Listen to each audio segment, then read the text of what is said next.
ஆண்டவராகிய இயேசு கிறிஸ்துவின் இனிய நாமத்தில் என் மீட்பர் என்ற யூடியூப் சேனல் வழியாக உங்களை சந்திப்பதிலே நான் மிகுந்த மகிழ்ச்சியுள்ளவனாய் காணப்படுகிறேன்.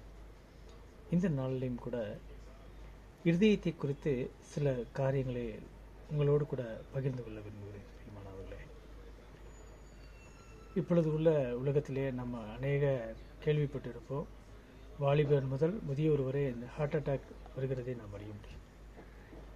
அதை குறித்து டாக்டர்கள், மருத்துவர்கள் அநேகர் சொல்லுவார்கள். இப்படி ஒரு ஹார்ட் அட்டாக் வராமல் இருக்கணும்னா இந்த மாதிரி நீங்கள் உணவு பழக்க வழக்கங்களை நீங்கள் கடைபிடிங்க, உடற்பயிற்சி செய்யுங்க. இப்படியாக சில ஆலோசனைகளை நாம் கொடுப்பதை நாம் டிவியில் பார்த்துருப்போம், புக்ஸில் படிச்சிருப்போம். இப்பொழுது நாம் இதன் மூலமாக நாம் என்ன அறிந்து கொள்ளப் போகிறோம் என்றால், ஒரு மனிதனுடைய ஆயுட்காலம் வேதாகமத்திலே சொல்லப்பட்டிருக்கிறது. 70 வயது அவன் பலத்தின் மிகுதினால் 80 வயது. இப்படி ஒரு 70-80 வயது ஒரு வாழத்தக்க மனிதன் தன் இருதயத்தை எப்படியாக காத்து கொண்டால்தான் இந்த ஆயுஸ் நாட்களை நாம் வாழ முடியும் என்று நாம் காணப்படுகிறது. இப்படியாக தன் இருதயத்தில் இந்த ஹார்ட் அட்டாக் வராமல் இருக்கணும்னா எந்தெந்த மாதிரி உணவு பழக்கங்களை நம்ம கடைபிடிக்கணும், நாம் உடற்பயிற்சி செய்யணும் என்பதை குறித்து. ஆனால் நித்திய காலமாக நாம் தேவனோடு கூட வாழப்போகிறோம், நம் தகப்பனோடு கூட நாம் வாழப்போகிறோம் பரலோகத்தில். அந்த ஒரு நித்தியத்திலே வாழ்வதற்கு நம்முடைய இருதயம் எப்படிப்பட்டதாக இருக்க வேண்டும்?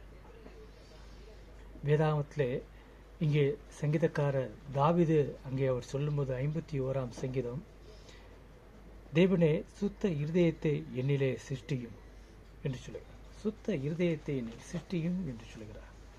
அப்பொழுது தேவன் நமக்கு சுத்த இருதயத்தை மனிதனை உருவாக்கும் போது சிருஷ்டிக்கவில்லையா? இல்லை, அவர் சுத்த இருதயத்தோடு தான் சிருஷ்டித்தார். மனிதனுடைய கீழ்ப்படியாமை அவன் பாவம் செய்து அவன் கெட்டுப்போனான்.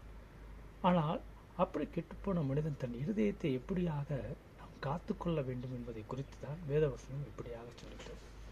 இங்கே அது மட்டுமல்ல, நீதிமொழிகளில் நாம் படிக்கும் பொழுது தாவீதினுடைய பிள்ளையாய் சாலமோன் சொல்கிறார், என் இருதயத்தை சுத்தமாக்கினேன், என் பாவம் மர துப்புரவானேன் என்று சொல்லத்தக்கவன் யார்? தன் இருதயத்தை யார் சுத்தமாக்க முடியும்? யார் பாவம் இல்லாமல் தன்னுடைய பாவத்தை தானே நிவர்த்தி செய்ய முடியும்? இப்படியாக தன் இருதயத்தை சுத்தமாக்க வேண்டும் என்றால் அது ஆண்டவராகிய இயேசு கிறிஸ்துவினால் மட்டும்தான் முடியும். அது மட்டுமல்ல, நம்முடைய இருதயம் எப்படிப்பட்டதாக இருக்கிறது என்று பார்க்கும் பொழுது எரேமியா தீர்க்கதரிசி சொல்லும் பொழுது எரேமியா 17ஆம் அதிகாரம் அதனுடைய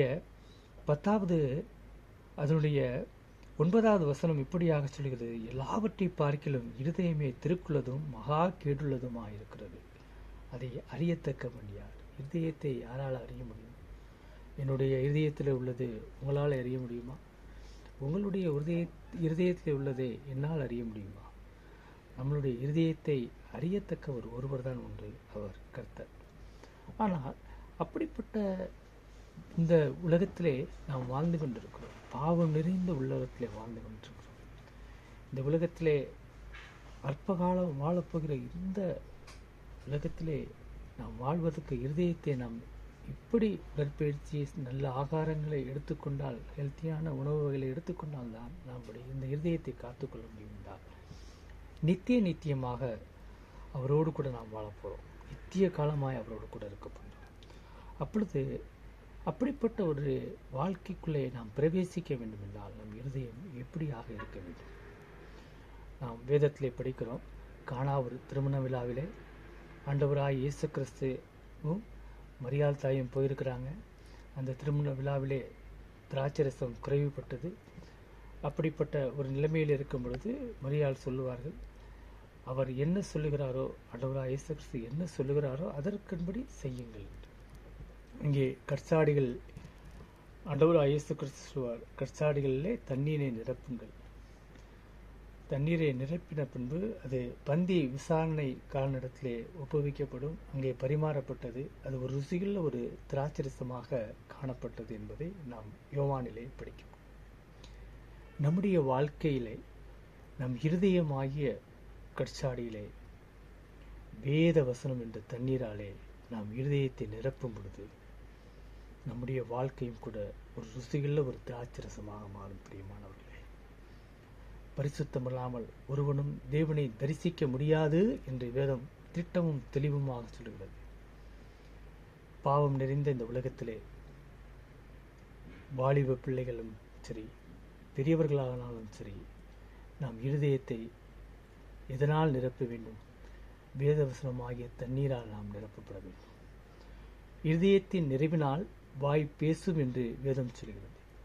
அப்பொழுது என் இருதயத்தை நான் எதனால் நிரப்பி வைக்க வேண்டும் என்றால், நம்முடைய இருதயத்தை கர்த்தருடைய வார்த்தையினால் நிரப்பும் பொழுது உங்களுடைய வாழ்க்கை ஒரு ருசியுள்ள ஒரு திராட்சரசத்தை போட்ட ஒரு ருசியுள்ள ஒரு வாழ்க்கையாக, ஒரு கனமுள்ள வாழ்க்கையாக உங்களுடைய வாழ்க்கை மாறும். உங்கள் இதயத்தை நீங்கள் எப்படி நிறைத்து வைத்திருக்கிறீர்கள்? உலகத்தின் காரியத்தினாலா? ஒரு விஷயம் கூட சிந்திப்போம். தேவனுடைய நாமம் மகிமைப்படுவதாக. இன்னொரு நிகழ்விலே உங்களை நான் சந்திக்கிறேன். தேவன் தாம் இந்த வார்த்தையை ஆசீர்வதிப்பாராக. ஆமென்.